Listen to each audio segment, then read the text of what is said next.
All right, guys. In today's episode of the King Closer Reacts, we're going to find out if Jamel Gibbs is a closer. Now, here's the thing. I don't know Jamel. I see that he has a ton of subscribers on YouTube. He's put out over 600 videos on his YouTube channel. But I saw this one as searching live seller calls wholesale, and I saw that this is a newer one.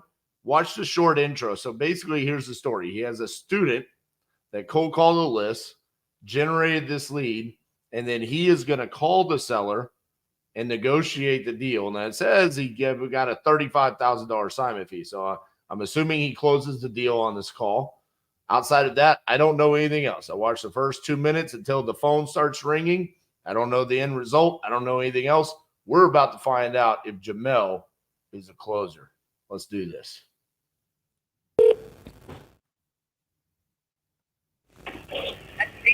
Yeah, that's another hour. Hey, Mm-hmm. hey, it's Jamel. How you doing? You're welcome. Yes, hello. Hey. Hey, what's going on? All right, Nothing much. good. Yeah. So I Did I had a chance to run the comps, and I Okay. also spoke to an investor friend of mine in Houston, and okay. basically he said that house can go at a wholesale price. If we were to wholesale it, it's going to go for about $40,000 to $45,000. So Right. if we could get it in the $15,000 to $20,000 range, then we can make. He actually has a buyer at $45,000 today. If we can go ahead and lock it up at 15 to 20. So he's on the phone with his student at this point. And basically what he's done, he reached out to his network and is reverse wholesaling this, right? Talked to him, said, hey, where would your buyer be? 45,000. I'm assuming they haven't actually shown them the property or anything like that, but fairly confident that they could get this moved at $45,000. Obviously, we'll split our portion of the profits with him in order to make sure that he makes some money on the deal as well. So if let's say the average profit is going to be 25 to 30,000 bucks, we'll each make $10,000 a piece. So we'll split it three ways basically. All right. Okay. So what I'd like to do is have you call the seller up. I want to ask him a few questions, and then Okay. I want to get an idea, and then I'll go ahead and make him an offer. And I just want you to listen to how I position the offer in order for us to be Okay. able to get the deal. So if you could call him up on three-way, that'll be great. Okay. Do you need to call me One back second. in order to call No, him? I don't need to. No, I don't need to. May. 1 second. Hold on. Okay, sounds good. Okay, so I love the action taking here, right? Right out of the gates, he's like, hey, student, here's what's going on. You brought me this lead. I've got a potential buyer at 45,000. We're going to do a three-way JV split on this, which I think is fair. Let's get the seller on the phone. Let's make our offer. I'm just trying to go somewhere quiet. I work in the airport for an airline, so it's really loud. I was just trying to go somewhere real quiet. Got it. 1 second. Which airport do you work at? Yeah, JFK. JFK, okay. So you get the good Yeah. deals on the flights. Yeah, something like that. Yeah.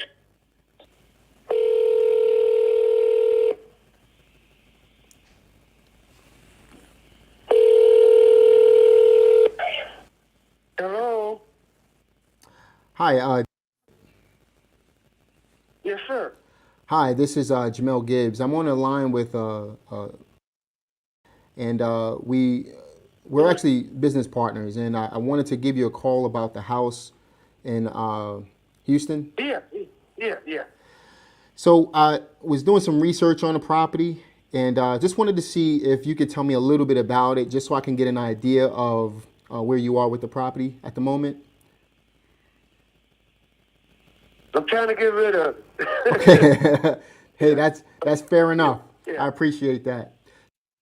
So right out of the gates, interesting.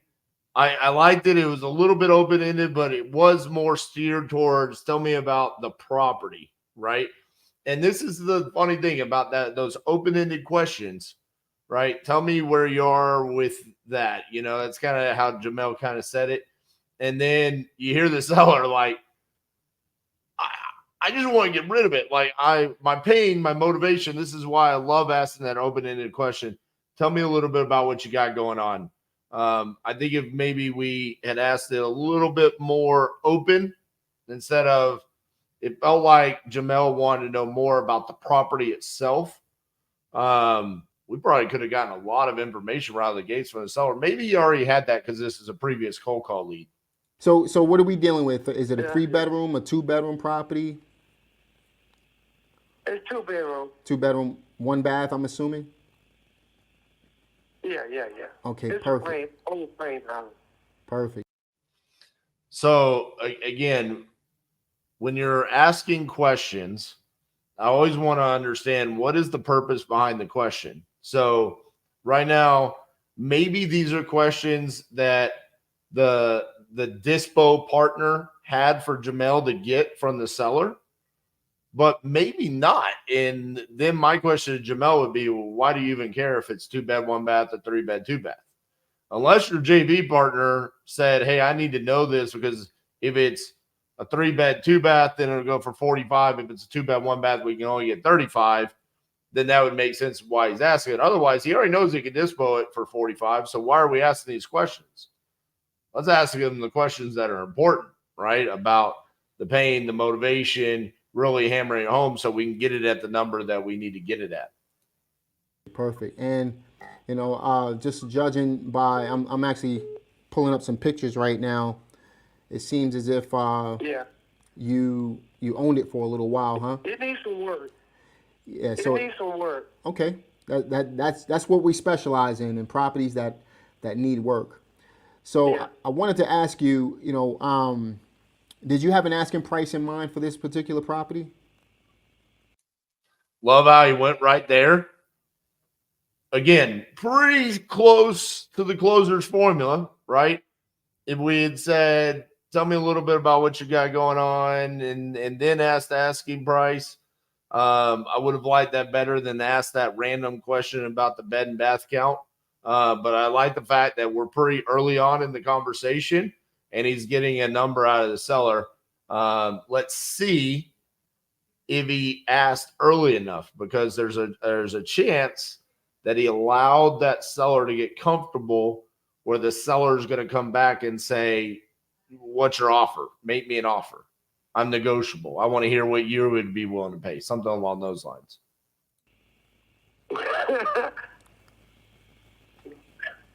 Yes and no. Okay. Well, could you throw me in a ballpark? What did you mean by yes and no? Well, I know it's not worth a whole lot, but I'm trying to get what I can for it. Understood. Well, yeah, I can't give it away, but I tell you what, quote me a figure and let's talk about it. Yeah, see, like when he said, do you have an asking price and the laughter there? That to me signifies that the seller was comfortable, right? I think if he had said, hey, this is Jamel Gibbs and I'm calling about, a property you talked to my colleague the other day. How much were you looking to get for that property? With that strong posture early on, the seller might have just said, if I could get 10 or just throwing out a number. Because right now we're playing this back and forth game on trying to get the number out, right? Who owns the anchor? That's what we're trying to determine right here. The anchor is the first person that throws the number out there. That's the starting point of where the negotiations go, right? It's human nature that if the seller says, I'll sell for 15, we think we can get it for 10. If Jamel throws out his number and he says, I can offer you 10, the seller believes that Jamel would pay for 15. So this is why it's so important to get that number out early. It's not that we're starting the negotiations that early. It's the fact that we want to own the anchor. Okay. Well, let me ask you this. Let's talk about the property then. Let's talk about it a little bit more. So I'm looking at it, judging by the pictures, it does need some work. If you had to throw me in a ballpark, as to how much work it would need. Let's just say we rated it from a 1 to a 5. 1 being the worst, 5 being the best. Okay, so again, 1 means it needs an extreme amount of work. 5 means it's in relatively good shape. It may need some light work. I say between 2.5 and 3. 2.5 and 3. Okay. It needs to work. Okay, so based off of that, typically what I do is I'll base it off of the square footage of the property. It seems like this one is just shy of a thousand square feet. Is that about right? Yeah, close to it. Okay, so at 1,000 square feet, and basing it off of that 2.5, let's just say. So 1,000 square feet, and the seller says a 2.5 to a 3. I'm gonna assume we're gonna say it needs a minimum $35,000 to $45,000 in work. That's where I would throw my rehab assessment out there based off of what the seller told me. I haven't seen the pictures, and I don't know if it needs any significant systems repairs to it. But that's what I'm going to say: 35 to 40,000. I'm gonna assume this property needs about 25 to 30 grand in work. Does that sound about right? It's gonna need quite a. It's gonna need quite a bit. Okay. So he said 25 to 30, and the seller basically just responded by saying it needs more than that. That's a little light. You like it when the seller admits that maybe you're the one being conservative. So that's a good response from the seller. So looking at the comparable sales that I'm looking at online here, if this house was in tip-top shape, we could probably, if we were to keep it, this is more of a rental type of property for us. If we were to keep it, we could refinance it out at about $45,000 if it was in tip-top shape. Okay. Okay, so I like how he's reverse engineering that. What he's doing right now is he's educating the seller on where he's going to come up with his number. Now, anytime that I'm in a scenario where I've placed the seller in the price is not right, but they're highly motivated bucket, in the scenario here is we don't know what the price is because we didn't get it out of the seller. So he's about to make an offer, which we try to avoid at any opportunity, right? We want to get a number out of the seller and then say yes or no. If we're saying no, then we go into the education part. So I like that he's educating the seller here. I would have preferred that he had thrown out the number, waited for the response from the seller, and if the seller's reaction was negative, then educated on how he got there. Because there's a chance if you're just going to end up making the offer, you might as well just make the offer because they might just accept it at that point. So this step right here, what he's doing is good, but could have been avoided had he just made the offer. Yeah.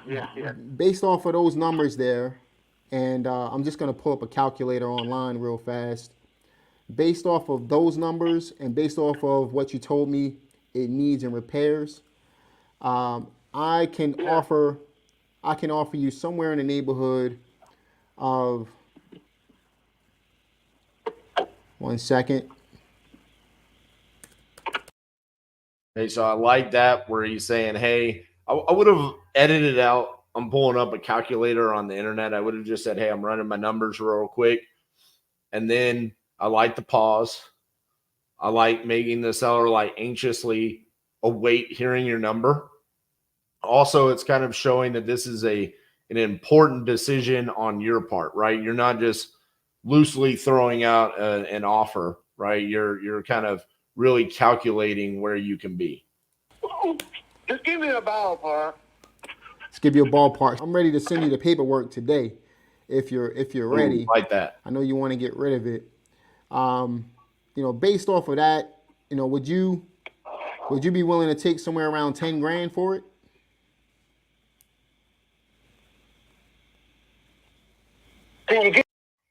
I love the fact that he hit her with the number.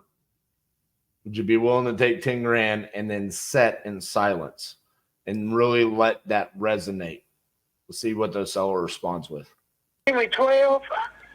Ooh. 12. Okay, so here's the thing. Had he hit her with the 12? I think it's a her. I can't really tell. He said him earlier, but it sounds like a her. But had he hit the seller with the 12 or with the 10, and then she said, "Can I do the 12?"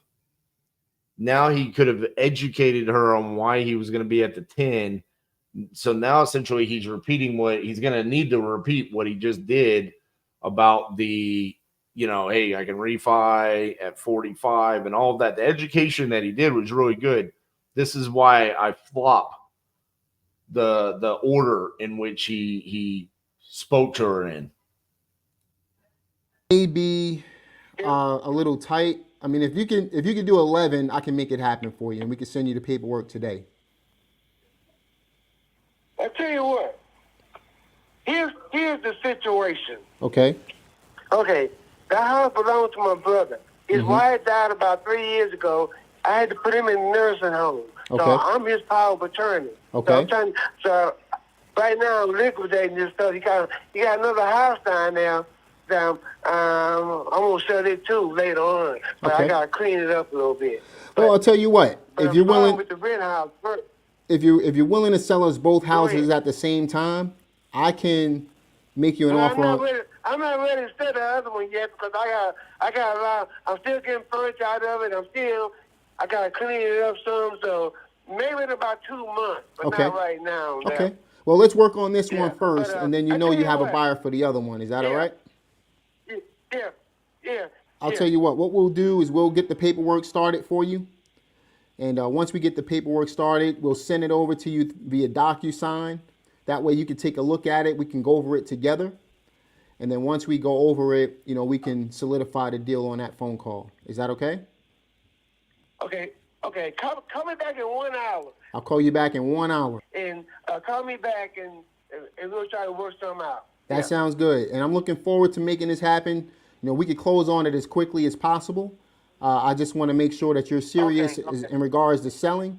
And if you are, then we'll be able to close it out relatively quickly. The only other thing I need from you is access to the property. So if it's all right, I'll put a lockbox on that property, or you can, and send me some pictures of the property as well, because I'm not in Houston at the moment. So I'd love to see some pictures of the property. But we're going to solidify the deal at $11,000 today when I call you back in 1 hour. Is that fair? Okay. All right. Okay, I appreciate it. Yep, likewise. Okay, so we're about to hear what the student called back immediately after calling to hear what that conversation is about. There at the end when, he said the 10 and then the seller said 12 and they settled on the 11. Some interesting things happened there. The phrase of "we can close as soon as possible," I don't like that, because that is the closer making the assumption that time is important to them. I like to ask, when would you like to close? Hear them say a time, and then we either edit it. So, for example, if she were to say, "I'd like to close next week." Okay, well, that's not going to happen. Let's put on or before 30 days. Does that work for you? And we'll try to get it done as quickly as possible. Because then he goes into the next part of the recon phase where it's, hey, I'm going to need a lot box. I'm going to need pictures. I thought that there was already pictures because he was talking about, hey, I'm looking at the pictures. Maybe he was just looking on Google Street View or old pictures on Zillow, something like that. So he says, hey, I need pictures and then access. So those two things impact our ability to close on as soon as possible timeline, right? So the small little details, when I'm nitpicking these types of calls and reacting to them, they're important, right? Especially here at the end. This is a moment that, hey, we know we've got one on the hook. We know that we've got a deal, right? We're about to get a signed contract for $11,000, so we're excited about that, but we need to be careful that we don't say something the wrong way that a seller could cling on to later on. So let's see what the student had to say here.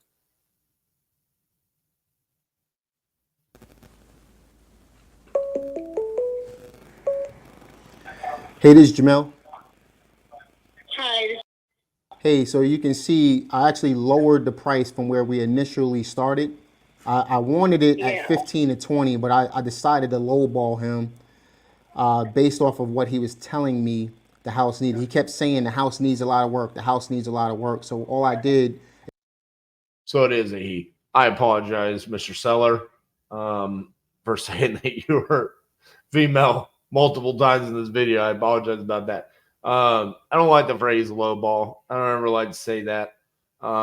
Just it's language that we shouldn't use. I don't think that's we didn't get a number out of the seller, so we made an offer. It was the offer that we made.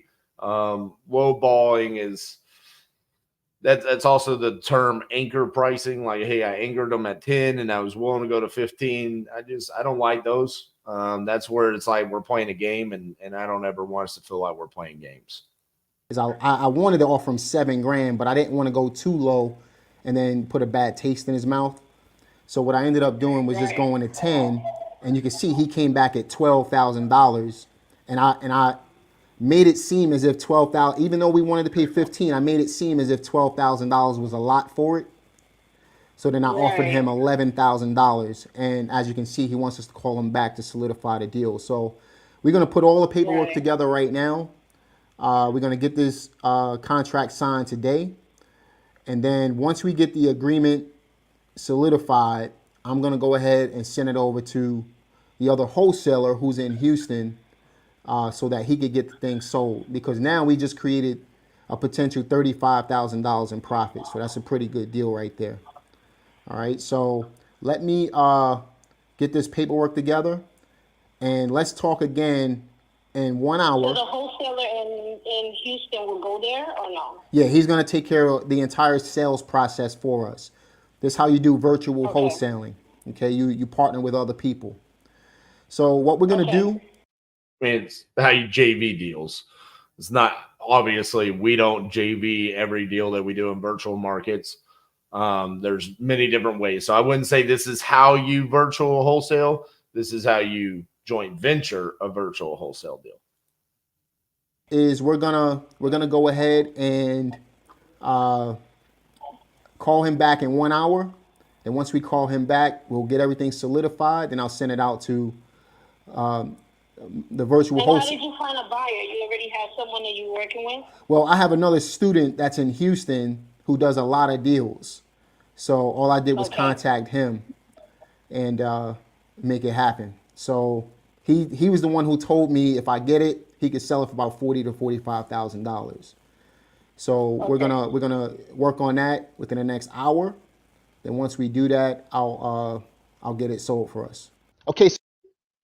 All right. So that's the end of that. So listen, cold call lead comes in from the student, navigated the conversation fairly well. I would reorder some things, pretty decent on the phone, smooth, made the seller feel relaxed. Now, this was a highly motivated seller. I mean, we found out that there's obviously a lot of motivation, power of attorney over the brother, needs to liquidate it to kind of take care of some of the expenses.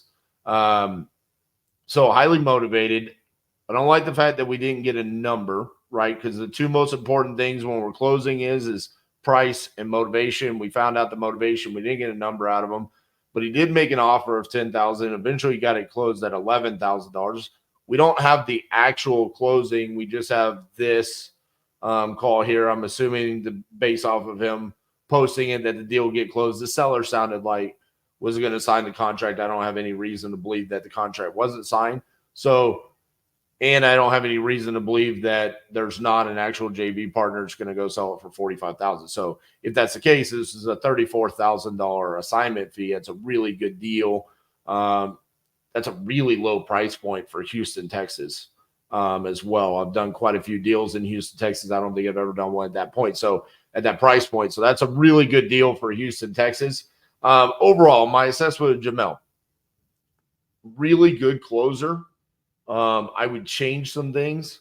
Wish I could kind of work with him just a little bit and say, man, it just a few tweaks here or there would probably exponentially change the results on some of his calls and also make it easier for him, right? There was points and times in this call where he actually kind of made it harder and made himself less efficient in the call. Like, for example, the education, then making the offer and then having to go back and kind of re-educate. Would have preferred to have seen the offer made. He could have probably said, hey, 10,000. Then the seller say, what about 12? Educated, and probably still stood strong at 10. Not that that's a huge difference because of the price point, right? But if we're dealing with, this is a $300,000 house, instead of that being $1,000 difference, that could be a $10,000 difference. It could be a $20,000 difference. So it's the small little tiny details when we're talking about these types of calls, and focusing your habits on how you do things and becoming a machine where you do things the same way every single time can make a huge difference in your profit, right? And what goes in your pocket. This is a great payday for this price point. So, and obviously he closed the deal. So is Jamel Gibbs a closer? Yes. Do I think that there are things that I would like to change about his process? Absolutely, because in this scenario, it's a huge win. In other deals, he could have cost himself quite a bit of money. So Jamel, great job. I don't know you, brother, but respect to you. King Closer approved. I just wish there's a couple things that I could tweak about it.